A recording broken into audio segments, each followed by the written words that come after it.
Malaysia gets a new Prime Minister on the 5th day since the general election. Pakatan Harapan chief and the longest Prime Minister in waiting, Anwar Ibrahim, has been sworn in as the country's 10th Prime Minister. Saya, Anwar bin Ibrahim, setelah dilantik memegang jawatan seorang Perdana Menteri.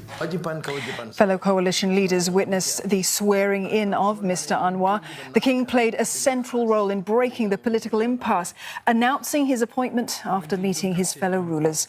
His Pakatan Harapan coalition won 82 seats in last Saturday's election, short of the 112 that was needed to form a government. No single coalition won a simple majority, and that resulted in a hung parliament. A majority of 112 seats is required to form the next government. The country now anticipates who is set to work alongside its new Prime Minister. Now, Mr Anwar is, of course, expected to hold a press conference at this hour. We're going to bring you the briefing live when it happens. So, a long dream to be Malaysia's Prime Minister finally comes true for Anwar Ibrahim. He was on the cusp of becoming the country's premier, but was twice brought down by sodomy and corruption convictions. Mr Anwar was in prison for years, but never gave up on his quest to redefine Malaysian politics. CNA's Chan Yuim looks back. 75-year-old Anwar Ibrahim has served as the leader of the opposition and chairman of Pakatan Harapan since 2020. He started his political career as a founder of youth organisation Angkatan Belia Islam Malaysia. After joining UMNO, the major party in the long-time ruling Barisan Nasional coalition, he held several high-profile cabinet positions in the 1980s and 1990s.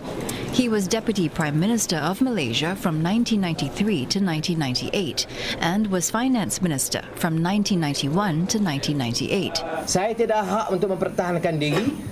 However, he was removed from all posts by Prime Minister Mahathir Mohamad in September 1998. Anwar was jailed in April 1999 after a trial for sodomy and corruption that was criticized by human rights groups and several foreign governments. He was released in 2004 after his conviction was overturned. Anwar was the leader of the opposition from 2008 to 2015 and united the opposition parties, which unsuccessfully campaigned in the 2008 and 2013 elections. He was sentenced to another 5 years imprisonment after a second sodomy conviction in 2015. While still in prison, Anwar rejoined Mahathir under new coalition Pakatan Harapan in absentia, which went on to win the 2018 general election. Mahathir outlined a plan for Anwar to take over from himself as Prime Minister after an unspecified interim period. A few days after the election, Anwar received a royal pardon from the King and was released from prison. He soon made a comeback as a backbencher MP after winning the 2018 Port Dickson by-election. Anwar became the leader of the opposition in May 2020 after the collapse of the PH coalition.